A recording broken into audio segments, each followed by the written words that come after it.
Hello friends, welcome to my YouTube channel biology study. I am Meena Chaudhary.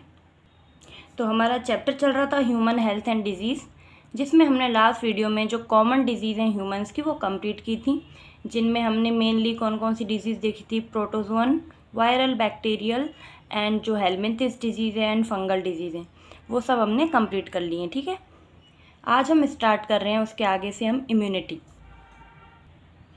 तो immunity क्या होता है एक्चुअली में, कि जो हमारी बॉडी है उसके अंदर, बॉडी के अंदर क्या है, कुछ ऑलरेडी ऐसे प्रेजेंट होता है जो कि बाहर से अगर कोई डिजीज़ आ रही है या फिर कोई जो अनवांटेड पार्टिकल है वो आ रहा है, तो उससे लड़ने की जो हमारी बॉडी की क्षमता होती है उसी को बोलते हैं इम्यूनिटी। तो देखा जाए तो इम्यूनिटी क्या है, to fight against any infection. जो हमारी बॉडी है वो किसी इन्फेक्शन से फाइट कर रही है अपने खुद की क्षमता से, ठीक है, उसी को बोलते हैं इम्यूनिटी। तो हम देख लेते हैं कि हमारी एनसीईआरटी क्या कहती है इम्यूनिटी के बारे में। Every day we are expose to large number of infectious agents. तो इसका मतलब क्या है कि हर दिन जो हमारी बॉडी है, हमारी जो शरीर है, वो जो इन्फेक्शियस एजेंट्स हैं कुछ उनके संपर्क में आता है। ठीक है, however only a few of these exposures result in disease. और उनमें से जो कुछ ही एक्सपोजर्स हैं वही कॉज करते हैं डिजीज़। यानी कि हमारी बॉडी में कुछ तो ऐसा है जो इन्फेक्शियस एजेंट्स हैं, जो अनवांटेड पार्टिकल्स हैं, उनसे क्या कर रहा है, लड़ रहा है। इसीलिए जो कुछ ही जो इन्फेक्शियस एजेंट है वो क्या कर पा रहे हैं, हमारी बॉडी में डिजीज़ कर पा रहे हैं, और जो बाकी हैं वो नहीं कर पाते। ठीक है, this is due to the fact that the body is able to defend itself from most of the foreign agent. ठीक है, तो ये क्यों हो रहा है, क्योंकि जो बॉडी है हमारी वो हम डिफेंड कर रही है अपने आप को इन फॉरेन एजेंट से। And this overall ability of the host to fight the disease causing organism conferred by the immune system is called immunity। तो ये जो हमारा इम्यून सिस्टम है जो क्या कर रहा है, फाइट कर रहा है डिजीज़ कॉजिंग ऑर्गेनिजम्स के अगेंस्ट, इस ओवरऑल एबिलिटी को क्या बोलते हैं, immunity. Immunity is of two types, innate immunity and acquired immunity. अब जो इम्यूनिटी है वो दो टाइप्स की होती है, एक होती है इनेट इम्यूनिटी एंड दूसरी क्या है, एक्वायर्ड इम्यूनिटी। तो जो इनेट इम्यूनिटी है वो क्या होती है, बाय बर्थ होती है। ठीक है, और एक्वायर्ड इम्यूनिटी क्या होती है, जो हमको लाइफ टाइम में हम उसको एक्वायर करते हैं, वो होती है। तो इस पैराग्राफ में हमने ओवरऑल क्या देखा कि जो इम्यूनिटी है वो होती क्या है, इम्यूनिटी होती है overall ability of body to fight against disease या इन्फेक्शन, या फिर जो कॉजिंग ऑर्गेनिज्म है जो इन्फेक्शन कॉज कर रहे हैं, या फिर उनको हम पैथोजन भी बोलते हैं, उनके अगेंस्ट लड़ने की जो कैपेसिटी या एबिलिटी होती है हमारी बॉडी की, उसको बोलते हैं इम्यूनिटी। और जो ये इम्यूनिटी है वो दो टाइप्स की है, एक होती है इनेट और दूसरी क्या है, एक्वायर्ड। इनेट इम्यूनिटी को हम लोग बोलते हैं जेनेटिक इम्यूनिटी, या फिर हम इसको बोल सकते हैं फैमिलियल इम्यूनिटी। ठीक है, तो अब इसको हम लोग देख लेते हैं। Innate immunity is non specific type of defence that is present at the time of birth. अब जो ये इनेट इम्यूनिटी है ये नॉन स्पेसिफिक टाइप है, यानी कि ये कोई स्पेसिफिक पैथोजन के अगेंस्ट नहीं होती है, ये बाय बर्थ होती है, ये जनरली होती है सबके लिए। जैसे कोई भी डिजीज़ है उसको वो बराबर तरीके से ही क्या करेगी, अपने आप को डिफेंस करेगी। ठीक है, इसमें ऐसा नहीं है कि कोई स्पेसिफिक पैथोजन के खिलाफ ही ये स्पेसिफिक जो इम्यूनिटी या फिर एंटीबॉडी है वो बना रही है। ये एक जनरल होती है जो सभी बीमारियों से लड़ने के लिए समान टाइप से क्या करती है, डिफेंस करती है अपने आप को। This is accomplished by providing different types of barrier to the entry of foreign agent into our body. Innate immunity consists of 4 types of barrier. These are। अब इस इम्यूनिटी में क्या होता है कि ये क्या करती है, जो फॉरेन एजेंट है उसकी एंट्री को रोकती है कुछ बैरियर्स प्रोवाइड करके। ठीक है, अब वो बैरियर्स क्या क्या हो सकते हैं, जैसे फिजिकल बैरियर है, फिजियोलॉजिकल बैरियर, सेलुलर बैरियर, और फोर्थ है साइटोकाइन बैरियर। ठीक है, यानी कि ये 4 टाइप्स ऑफ बैरियर प्रोवाइड करती है ताकि जो फॉरेन एजेंट्स हैं वो हमारी बॉडी में एंटर ना कर सकें। ठीक है, तो सबसे पहले देखते हैं physical barrier. Skin on our body is the main barrier which prevent entry of microorganisms. तो सबसे पहला जो फिजिकल बैरियर है वो क्या है, हमारी स्किन। तो स्किन जो है एक मेन बैरियर की तरह काम करती है, जो कि जो माइक्रो ऑर्गेनिजम्स हैं, अनवांटेड जो पार्टिकल्स हैं या पैथोजेंस हैं, उनकी एंट्री को क्या करती है, रोकती है। ठीक है, जैसे कि कोई एक दीवार है जो खड़ी है हमें प्रोटेक्ट करने के लिए, वो क्या है, skin. Mucus coating of the epithelium lining of the respiratory, gastrointestinal and urogenital tract also help in trapping microbes entering our body. तो स्किन के बाद जो दूसरा फिजिकल बैरियर है वो क्या है, म्यूकस कोटिंग, ठीक है। क्योंकि जो म्यूकस कोटिंग है ये कहाँ कहाँ पाई जा रही है, एक तो रेस्पिरेटरी ट्रैक्ट होता है वहाँ पे हमारा जो श्वसन तंत्र है वहाँ, दूसरा है गैस्ट्रोइंटेस्टिनल ट्रैक्ट में, और थर्ड जो यूरोजेनेटल ट्रैक्ट है वहाँ पे क्या होता है, जो म्यूकस की कोटिंग है वो प्रेजेंट होती है, जिसमें क्या होता है जो माइक्रोब्स या अनवांटेड पार्टिकल्स जो आए हैं वो ट्रैप हो जाते हैं, ठीक है। उनको ये क्या कर लेते हैं, पकड़ लेते हैं, और वो आगे जो डिजीज़ है वो कॉज नहीं कर पाते। तो अब सेकंड क्या है, फिजियोलॉजिकल बैरियर। फिजियोलॉजिकल बैरियर क्या होता है, जो कि जो हमारी ऑर्गन्स हैं बॉडी की वो कोई फंक्शन के थ्रू कोई बैरियर की तरह काम कर रही हैं। जैसे हमारा स्टोमक है, स्टोमक क्या प्रोड्यूस करता है, एसिड।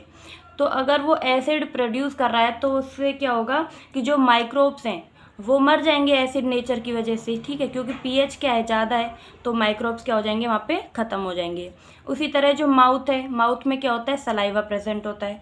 अब ये जो सलाइवा है ये भी क्या करेगा, आगे जो माइक्रो ऑर्गेनिजम्स हैं, जो अनवांटेड पार्टिकल्स हैं, उनको क्या कर लेगा, ट्रैप कर लेगा। थर्ड क्या है, जो आइज़ हैं, आइज़ में प्रेजेंट होते हैं टीयर्स। टीयर्स भी एक फिजियोलॉजिकल बैरियर की तरह काम करते हैं, क्योंकि इनमें प्रेजेंट होती है लाइसोजाइम एंजाइम, जो क्या करेगी, एक एंटीबैक्टीरियल होती है, जो बैक्टीरिया जो होता है या फिर कोई भी अनवांटेड पार्टिकल है उसको क्या करेगा, किल कर देगा, मार देगा, ठीक है। इसके अलावा कुछ और भी फिजियोलॉजिकल बैरियर्स हैं, जैसे कि जो ऑयल है वो सिबेशियस ग्लैंड क्या करती है, ऑयल प्रोड्यूस करती है, वो भी क्या कर रहा है, इन बैक्टीरिया वगैरह को मारने में हेल्प कर रहा है, ठीक है। जैसे सिरुमिन है, जिसको हम लोग ईयर वैक्स बोलते हैं, जो कान में पाया जाता है ना, वो भी क्या करता है, उसमें भी एंटीबैक्टीरियल क्वालिटी होती है, वो भी जो बैक्टीरिया वगैरह है उनको किल करने में योगदान करता है, ठीक है। और जैसे अपना स्वेट है, इनकी पसीना है, वो भी क्या कर रहा है, उनमें भी जो एसिडिक नेचर है वो पाया जाता है, जिसकी वजह से जो बैक्टीरिया है या फिर अनवांटेड पार्टिकल्स है वो क्या हो जाते हैं, किल हो जाते हैं, ठीक है। अब नेक्स्ट जो बैरियर है वो है cellular barrier. Certain types of leukocyte यानी कि WBC of our body like polymorphonuclear leukocytes and the monocytes and natural killer, ठीक है। तो अब जो सेलुलर बैरियर है इसके अंदर जो मेन काम करती हैं वो करती है हमारी WBC क्या होती हैं, एक फैगोसाइट की तरह वर्क करती हैं, जिसमें WBC में कौन कौन सी टाइप्स होती हैं, मोनोसाइट्स, ठीक है, जो मोनोसाइट्स होती हैं, मैक्रोफेजेस होते हैं, ये नेचुरल किलर होती हैं, ये क्या करते हैं, फैगोसाइटोसिस करते हैं, जो कि क्या करेंगे, जो भी माइक्रो ऑर्गेनिज्म हैं उन सबको क्या करेंगे, खा जाएंगे या फिर उनको मार देंगे। तो इसीलिए जो ल्यूकोसाइट हैं WBC वो क्या है, सेलुलर बैरियर है, क्योंकि WBC मेन जो है वो क्या करती हैं, हमारे जो इन्फेक्शन है उसके अगेंस्ट लड़ती है ना, इसीलिए सेलुलर बैरियर की तरह ही काम करती हैं। अब जो लास्ट यानी फोर्थ बैरियर है वो कौन सा है, cytokine barrier. Virus infected cell secrete proteins called interferons which protect non infected cell from further viral infection. अब इसके अंदर क्या हो रहा है, जैसे कि कोई सेल है, अब इस सेल को क्या किया है, किसी जो माइक्रो ऑर्गेनिज्म है उसने या फिर वायरल ने इसको क्या कर दिया, इन्फेक्ट कर दिया, यहाँ पे वायरल आ गया, इसको अटैक किया। अब ये जो सेल है वो तो क्या होगी, वायरस से इन्फेक्शन हो गया उसके अंदर। अब ये सेल क्या करेगी, इंटरफेरोन प्रोड्यूस करेगी। अब जो ये इंटरफेरोन्स हैं ये एक क्या होते हैं, प्रोटीन्स होते हैं, जो आगे की जो नॉन इन्फेक्टेड सेल्स हैं, जो आगे वायरस से इन्फेक्ट नहीं हुई हैं, उनको क्या करेगा, मैसेज करेगा कि तुम क्या बनाओ, एंटीवायरल प्रोटीन बनाओ, ठीक है। जिससे क्या होगा, ये अपने ऊपर क्या बना लेंगे, एंटीवायरल प्रोटीन। अब यहाँ से कोई वायरस जो आया वो इस सेल को क्या कर पाएगा, इफेक्ट नहीं कर पाएगा, ठीक है, क्योंकि अगर इसमें एंटीवायरल प्रोटीन बन जाती हैं तो ये वायरस आके इसमें मल्टीप्लाई नहीं हो सकता है, तो फिर ये डिजीज़ में नहीं हो पाएगी। इसीलिए जो इंटरफेरोन होते हैं वो मेनली साइटोकाइन बैरियर की तरह काम करते हैं, ठीक है, क्योंकि ये एक बार जो वायरल सेल है, जैसे जिसको वायरस ने इफेक्ट कर दिया इस सेल को, ये जो इंटरफेरोन है वो प्रोड्यूस करेगी, फिर इंटरफेरोन क्या करेंगे, आगे की जो सेल्स हैं उनको प्रोटेक्ट कर देंगे, ठीक है। अब नेक्स्ट है second type of immunity, that is the acquired immunity. Acquired immunity on the other hand is a pathogen specific. अब जो ये एक्वायर्ड इम्यूनिटी है ये क्या होती है, एक्वायर्ड ड्यूरिंग लाइफ टाइम, यानी कि ये बाय बर्थ नहीं होती है, ये हम लाइफ टाइम में क्या करते हैं, एक्वायर करते रहते हैं इसको, ठीक है। और सेकंड क्या होती हैं ये, पैथोजन स्पेसिफिक, यानी कि ये जो इम्यूनिटी है वो पैथोजेनिक स्पेसिफिक है, यानी कि हर पैथोजन के लिए, यानी कि अलग अलग जो पैथोजन है, स्पेसिफिक जो पैथोजन्स हैं उनके लिए जो स्पेसिफिक इम्यूनिटी है, अलग अलग टाइप की जो इम्यूनिटी है वो पाई जाती है उसमें जो एक्वायर्ड इम्यूनिटी है इसके अंदर, ठीक है। लेकिन हमने देखा था जो इनेट इम्यूनिटी है वो नॉन स्पेसिफिक टाइप होती है, यानी कि उसमें जो पैथोजन है उसकी स्पेसिफिक नहीं होती, यानी कि जो स्पेसिफिक पैथोजन है या फिर अलग पैथोजन है उसके लिए अलग इम्यूनिटी नहीं थी। लेकिन जो एक्वायर्ड इम्यूनिटी है इसके अंदर जो अलग अलग पैथोजन्स हैं, अलग अलग टाइप्स के जो पैथोजन हैं उनके लिए अलग टाइप की इम्यूनिटी पाई जाती है, किसमें, एक्वायर्ड इम्यूनिटी में। It is characterised bye memory, इसको हम लोग मेमोरी से करेक्टराइज कर सकते हैं, यानी कि ये जो एक्वायर्ड इम्यूनिटी है ये क्या होती है, क्रिएट मेमोरी होती है जो डिजीज़ कॉजिंग ऑर्गेनिजम्स हैं उसके अकॉर्डिंग, यानी कि जो पैथोजन एक बार आया, अगर उस जो पैथोजन था उसने क्या किया, एक बार बॉडी को इफ़ेक्ट कर दिया, तो अब ये जो इम्यूनिटी है ये उसके अगेंस्ट क्या बना लेगी, मेमोरी बना लेगी कि वो कैसा दिखता था या फिर वो कैसा उसका मतलब इफ़ेक्ट कैसा था या फिर उसकी इंटेंसिटी क्या थी, उसके अकॉर्डिंग ये क्या करेगी, मेमोरी बना लेगी उस पैथोजन के अगेंस्ट, ठीक है। This means when our body encounters a pathogen for a first time produces a response called primary response which is of a low intensity, subsequently encounter with the same pathogen elicit a highly intensified secondary or anamnestic response. This is ascribed to the fact that our body appears to have a memory of a first encounters. तो इसका क्या मतलब है, जैसे पहली बार किसी pathogen ने हमारी बॉडी को अफेक्ट किया तो हमारी बॉडी क्या करेगी, उसके अगेंस्ट प्राइमरी रिस्पांस देगी। जो प्राइमरी रिस्पांस हमारी बॉडी फर्स्ट टाइम देती है वो कैसा होता है, लो इंटेंसिटी का, यानी कि हम उसको ज़्यादा इफ़ेक्ट नहीं कर पाते उस पैथोजन को, वो डिजीज़ कॉज कर देता है हमारी बॉडी के अंदर। लेकिन अब वो सेम पैथोजन अगर दोबारा आता है, सेकेंड टाइम आएगा, तो जो हमारी बॉडी है प्राइमरी रिस्पांस में क्या कर लेगी, ये उस जो पैथोजन है उसके अगेंस्ट मेमोरी बना लेगी कि वो कैसा दिखता है, क्या है, ठीक है, उसकी इंटेंसिटी क्या है, इसके अकॉर्डिंग वो क्या बना लेती थी, मेमोरी। अब जब सेकेंड टाइम में वही पैथोजन दोबारा अटैक करेगा हमारी बॉडी को, तो फिर ये क्या करेगी, फास्ट एंड स्ट्रॉन्ग रिस्पॉन्स करेगी, ठीक है, और उस जो पैथोजन है उसको लिमिटेड टाइम में ही क्या कर देगी, ख़त्म कर देगी, ठीक है। ये मतलब है कि ये जो मेमोरी है ये क्या कर लेगी, मेमोरी बना लेती है।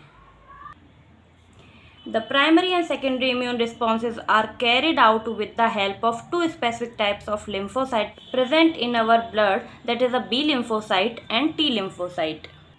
तो अब जो ये प्राइमरी और सेकेंडरी इम्यून रिस्पॉन्स हो रहे थे वो किस वजह से हो रहे थे, उनको कौन हेल्प कर रहा था, ठीक है, क्योंकि जब प्राइमरी रिस्पॉन्स यानी कि पहली बार जब वो पैथोजन ने अटैक किया बॉडी को तो हमारी बॉडी ने प्राइमरी रिस्पॉन्स दिखाया जो कि लो इंटेंसिटी का था। उसके बाद जब वही पैथोजन दोबारा अटैक कर रहा है बॉडी को तो हमारी बॉडी क्या कर रही है, सेकेंडरी रिस्पॉन्स दिखा रही है जो कि कैसा है, हाई इंटेंसिटी। अब ये किस वजह से हो रहा है, इनको कौन हेल्प कर रहा है, इनको हेल्प करती हैं लिम्फोसाइट जो कि हमारी बॉडी में प्रेजेंट्स होती हैं, ठीक है। अब ये जो लिम्फोसाइट होती हैं वो दो टाइप्स की होती हैं, B lymphocyte and T lymphocyte. The B lymphocyte produce an army of protein its response to pathogen into our blood to fight with them. अब जो ये B lymphocyte हैं ये क्या करती हैं, एक प्रोटीन प्रोड्यूस करती हैं जो कि क्या होते हैं, एंटीबॉडीज़, ठीक है। ये क्या करेगी, एंटीबॉडी प्रोड्यूस करेगी इन पैथोजेंस के अगेंस्ट जो कि फाइट करते हैं किससे, इन पैथोजन से। And these proteins are called antibodies. The T cells themselves do not secrete antibodies but help B cells to produce them. और जो ये T cells हैं, जो T lymphocyte सेल थी, ये क्या करती हैं, एंटीबॉडी प्रोड्यूस नहीं करती हैं, लेकिन क्या करेंगी, ये जो B lymphocyte सेल हैं उसको स्टिमुलेट करेंगी ताकि वो जो ये एंटीबॉडीज़ हैं वो प्रोड्यूस करें जो एंटीजन्स हैं उनके अगेंस्ट, ठीक है। The T cells themselves do not secrete antibodies but help B cells to produce them. Each antibody molecule has a 4 peptide chains, 2 small called light chains and 2 longer called heavy chains. Hence, an antibody is represented as H2L2 different types of antibodies are produced in our body. IgA, IgM, IgE, IgG are some of them. अब जो ये antibody है इसका हम diagram एक बार जो figure 8.4 है उससे समझ लेते हैं। तो ये क्या है, स्ट्रक्चर है एंटीबॉडी मॉलिक्यूल का, जिसके अंदर 4 पेप्टाइड चेन्स पाई जा रही हैं, जिसमें 2 तो हैं लाइट चेन और 2 कौन सी हैं, हैवी। यानी कि 1 2 3 4 4 कितनी हो गई इसमें पेप्टाइड चेन्स हो गई, ठीक है। जिसमें ये छोटी वाली और ये छोटी वाली क्या हैं, 2 लाइट चेन्स हैं, और ये बड़ी वाली क्या है, हैवी चेन्स, ठीक है। अब इसमें इधर है एंटीजन बाइंडिंग साइट, ये वाली, ठीक है। यहाँ पे क्या होता है कि जो एंटीजन है वो आके यहाँ पे जुड़ जाता है, जो क्या फिर क्या हो जाएगा, इस एंटीबॉडी से अटैच जैसे ही वो होगा तो जो ये एंटीबॉडी है ये क्या करेगी, फिर उसके इफेक्ट को क्या कर देगी, न्यूट्रलाइज कर देगी, फिर उससे क्या हो जाएगी, डिजीज़ नहीं हो पाएगी, ठीक है। अब जो ये लाइट चेन और हैवी चेन है ये आपस में जुड़ी होती हैं किससे, डाइसल्फाइड बॉन्ड से। अब जो ये है, जैसे ये लाइट चेन है और ये हैवी चेन है, इसके बीच पाए जा रहे हैं यहाँ पे 2 डाइसल्फाइड बॉन्ड, यहाँ पे भी पाए जा रहे हैं डाइसल्फाइड बॉन्ड, ठीक है।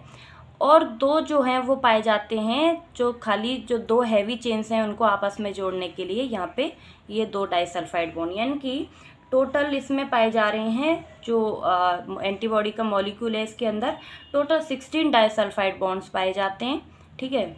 16 क्या होते हैं, डाइसल्फाइड, और जिसमें 4 तो क्या हैं और 16, यानी कि जो 4 डाइसल्फाइड बॉन्ड हैं वो तो आपस में जो 2 चेन्स हैं उनको कनेक्ट करने के लिए हैं, और 12 जो डाइसल्फाइड बॉन्ड्स हैं वो जो एक ही चेन है उसी को कनेक्ट करने के लिए बने होते हैं, ठीक है।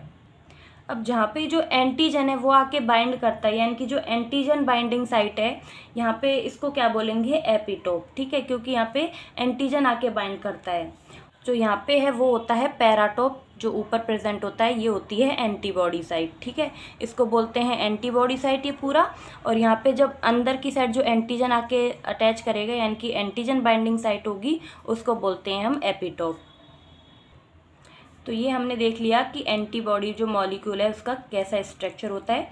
हाँ, और क्या है, और जो ये एंटीबॉडीज़ हैं ये क्या है, ग्लाइकोप्रोटीन्स होती हैं, ठीक है। और ये क्या करती हैं, रिकॉग्नाइज करती हैं और न्यूट्रलाइज कर देती हैं जो पैथोजन है उसके इफेक्ट को, ठीक है। और एंटीबॉडीज़ क्या होती हैं, एक्चुअली में लार्ज वाई शेप प्रोटीन्स होती हैं ये, ठीक है।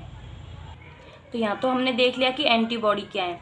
और एंटीजन क्या होते हैं, कोई फॉरेन सब्सटेंस है जो बॉडी के अंदर आ जाता है, या फिर जो अनवांटेड पार्टिकल्स हैं उनको बोलते हैं एंटीजन्स, ठीक है। जैसे कोई पजल के 2 पीस बाइंड कर जाते हैं ना, ऐसे ही यहाँ पे जो एंटीजन और एंटीबॉडी हैं वो आपस में बाइंड कर जाते हैं, जिसकी वजह से क्या होगा, एंटीबॉडी रिकॉग्नाइज कर लेती है जो पैथोजन है उसको और न्यूट्रलाइज कर देती है उसके इफेक्ट को। तो अब हम देखें कि जो एंटीबॉडीज़ हैं वो कितने टाइप्स की होती हैं। टोटल जो एंटीबॉडी हैं वो 5 टाइप्स की होती हैं। अब जो ये 5 टाइप्स की एंटीबॉडीज़ हैं इनमें मोस्ट अबेंडेंट जो एंटीबॉडी है वो है IgG, ठीक है, जो कि 75% पाई जाती है, ठीक है।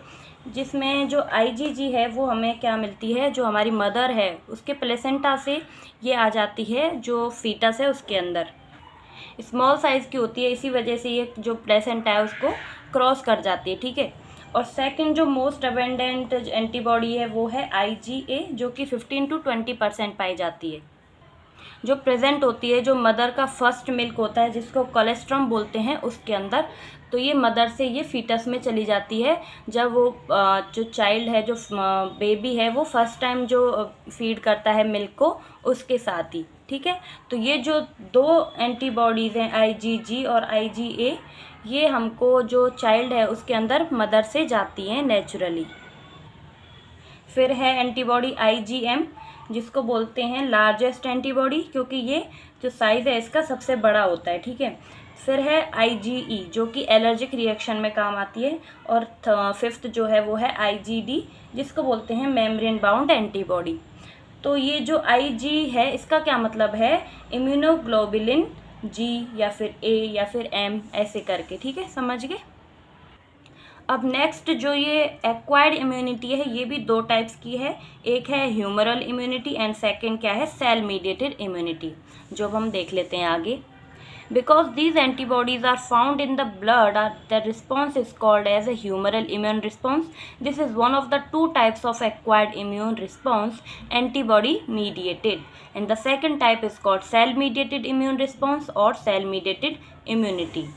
तो ह्यूमरल इम्यूनिटी का क्या मतलब है कि जो ह्यूमर यानी कि ब्लड में पाई जा रही है, ठीक है। ब्लड में कौन सी पाई जाती है? बी सेल्स, यानी कि जो बी लिम्फोसाइट सेल हैं वो ब्लड में पाई जाती हैं। तो अब जो बी लिम्फोसाइट सेल थी वो क्या कर रही थी? एंटीबॉडी बनाने का काम कर रही थी, ठीक है। तो जो एंटीबॉडी बना रही थी, इसलिए इनको बोलते हैं एंटीबॉडी मीडिएटेड इम्यूनिटी, यानी कि जो एंटीजन दिखा तो ये क्या करेंगी? एंटीबॉडी प्रोड्यूस कर देंगी, ठीक है। अब सेकंड जो सेल मीडिएटेड इम्यूनिटी है, जो क्या है? टी सेल्स पाई जा रही हैं इसके अंदर। अब जो ये टी सेल्स हैं ये भी क्या कर रही हैं? आगे जो टी सेल्स हैं वो हेल्प कर रही हैं बी सेल्स की, ताकि वो एंटीबॉडी प्रोड्यूस करे एंटीजन के अगेंस्ट, ठीक है। और जो ये टी सेल्स हैं वो क्या है? सेलुलर हैं, इसीलिए क्या करती हैं? फैगोसाइटोसिस का काम करती हैं, यानी कि अगर कोई पैथोजन बाहर से आ रहा है तो उसको ये डायरेक्टली किल कर देंगी, ठीक है। तो यहाँ पे ये केस इनको क्या है? एंटीबॉडी बनाने की ज़रूरत भी नहीं पड़ी और इन्होंने जो एंटीजन था उसको किल भी कर दिया, ठीक है। और जो ग्राफ्ट रिजेक्शन है ना, उसमें भी मेनली जो टी सेल्स हैं वही काम करती हैं, क्योंकि जैसे किसी का किडनी ट्रांसप्लांट होता है तो उस समय जो हमारी बॉडी है वो उसको क्या कर रही है? उसको रिजेक्ट कर रही है, क्योंकि वो उससे मैच नहीं हो पा रहा है। अगर जो डोनर है उसका किडनी, जो रेसिपिएंट है उससे मैच नहीं हो रहा है, तो फिर वो बॉडी क्या कर देगी? उसको रिजेक्ट कर देगी। तो ये काम भी किसका है? टी सेल्स का है, सेल मीडिएटेड इम्यूनिटी का।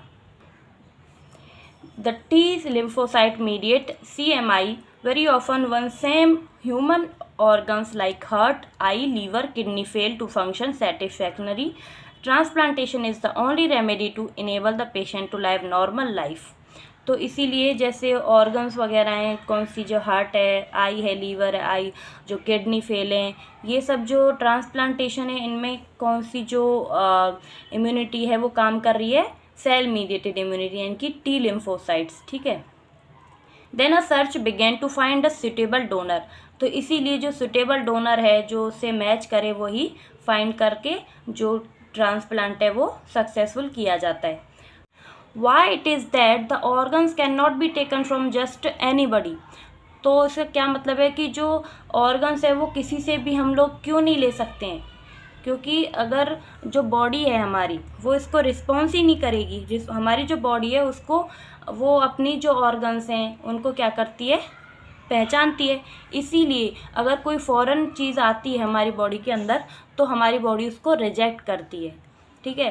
तो इसीलिए जो अपने जैसा ऑर्गन्स फाइंड करके उसको ट्रांसप्लांट किया जाता है, तभी जो ब्लड चेकअप हैं और भी जो चेक हैं वो किए जाते हैं। जैसे हमारा जो ब्लड ग्रुप है वो चेक किया जाता है, ठीक है। क्योंकि जो बॉडी है वो हमारे ऑर्गन्स को पहचानती है और हमारे जैसा ही जो ऑर्गन्स है उसको आने की अनुमति देती है, बाकी को क्या करती है? रिजेक्ट करती है। What is that the doctors check.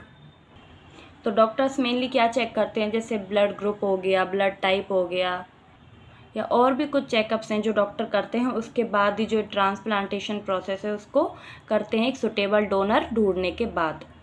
Graft from just any source, an animal, another primate or any human being can not be made since the graft would be rejected sooner or letter.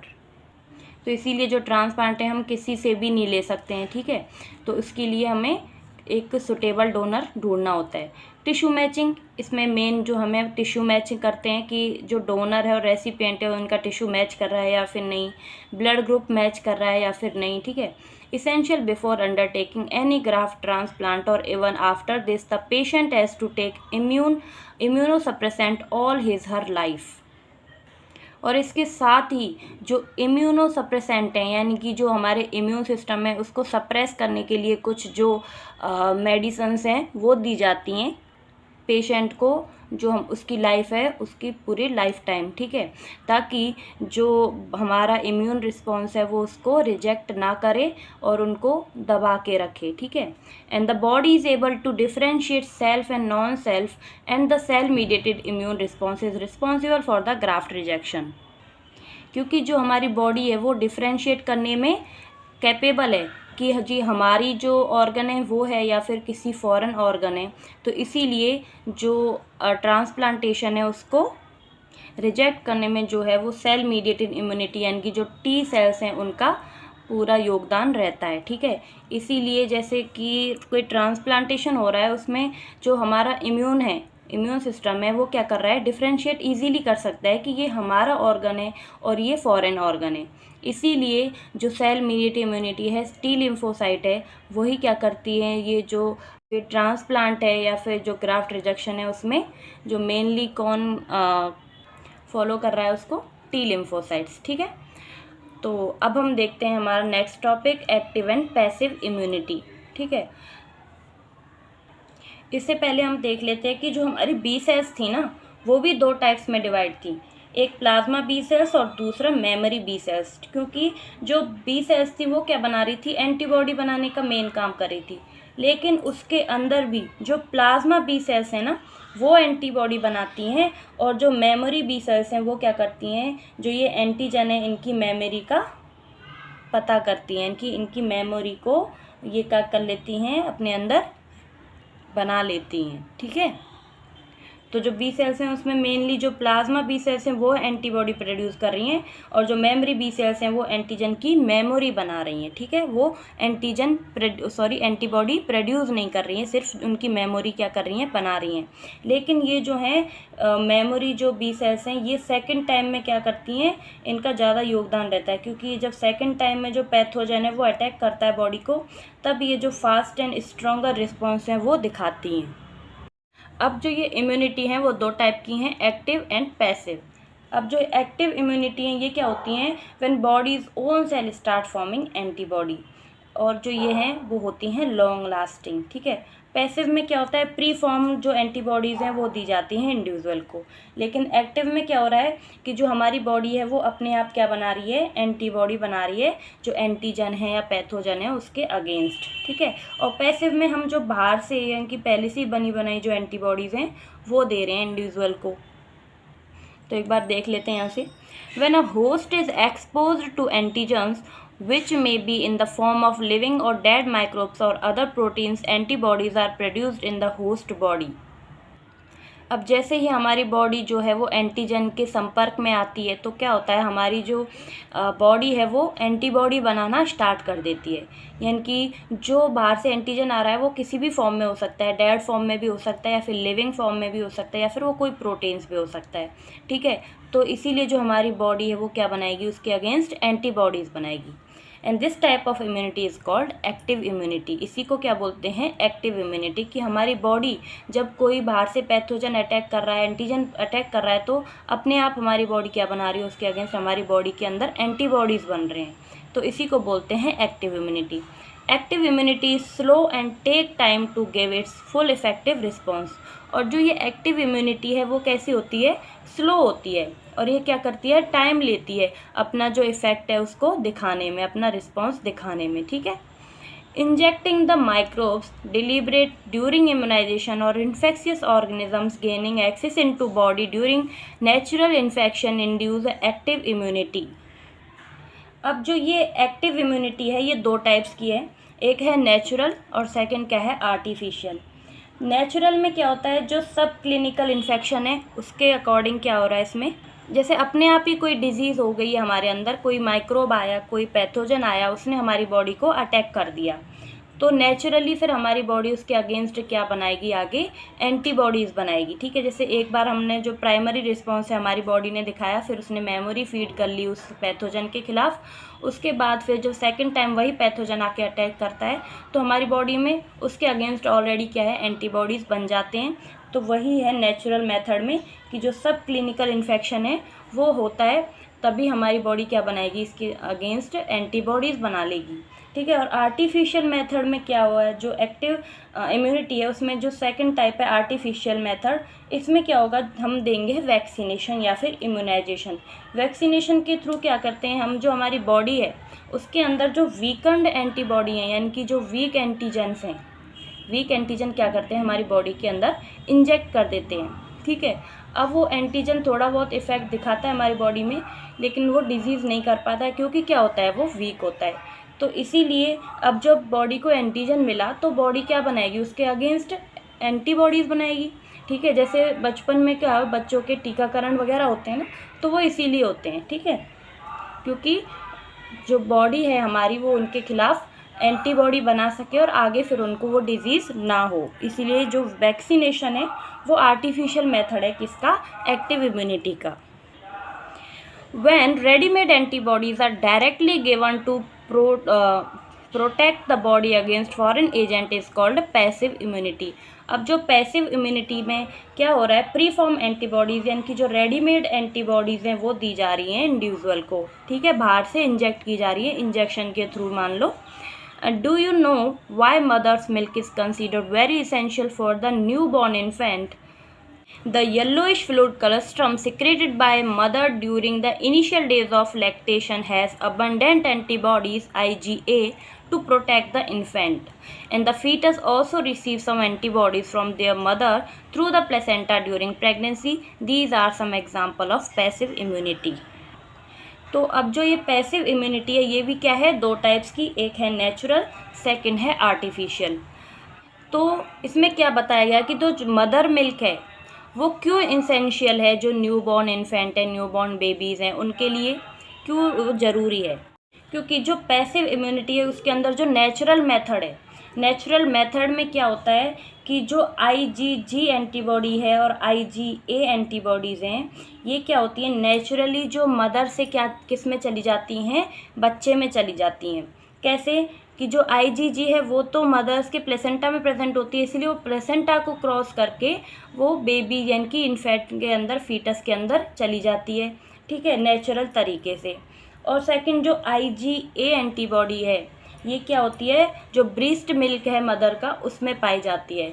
अब जब वो cholesterol है उसको जब बच्चा first milk को जब feed करता है तब ये जो IgA एंटीबॉडी है ये जो इन्फेंट है, बेबी है, उसके अंदर चली जाएगी मदर मिल्क के थ्रू। ठीक है, इसीलिए जो मदर मिल्क है वो बहुत ज़रूरी होता है न्यूबॉर्न बेबीज़ के लिए, क्योंकि उसमें क्या हो रहा होता है, जो IgA एंटीबॉडीज़ है वो अपने आप बच्चे को नेचुरल तरीके से मिल रही होती है मदर से।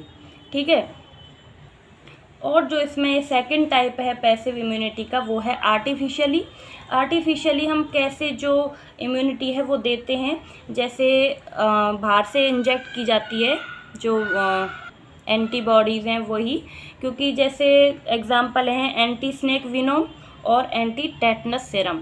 जैसे कि हम लोग क्या करते हैं, जैसे क्या करते हैं, जो TT का टीका लगवाते हैं ना, उसमें हम क्या कर रहे होते हैं, डायरेक्टली जो एंटीबॉडीज़ हैं वो उनको इंजेक्शन के थ्रू देते हैं। ठीक है, अब जैसे सांप काट लेता है तो जो स्नेक बाइट है उसमें भी क्या होता है, जो एंटीबॉडीज़ हैं वो डायरेक्टली जो इंडिविजुअल है उसको दी जाती हैं। ठीक है, इंजेक्शन के थ्रू।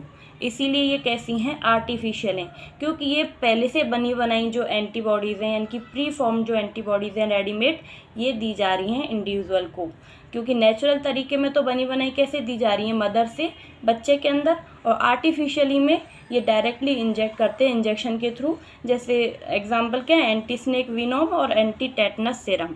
ठीक है, तो आप यहाँ पे हमने इम्यूनिटी कंप्लीट कर लिया। अब जो वैक्सीनेशन और इम्यूनाइजेशन है वो हम नेक्स्ट वीडियो में स्टार्ट करेंगे। तो होप कि आपको समझ आया हो। अगर आपको वीडियो अच्छी लगी हो तो प्लीज़ चैनल को लाइक, शेयर एंड सब्सक्राइब करें, और कोई भी डाउट हो तो मुझे कमेंट बॉक्स में ज़रूर बताएं। अब मिलते हैं नेक्स्ट वीडियो में, तब तक के लिए bye bye, take care, thank you.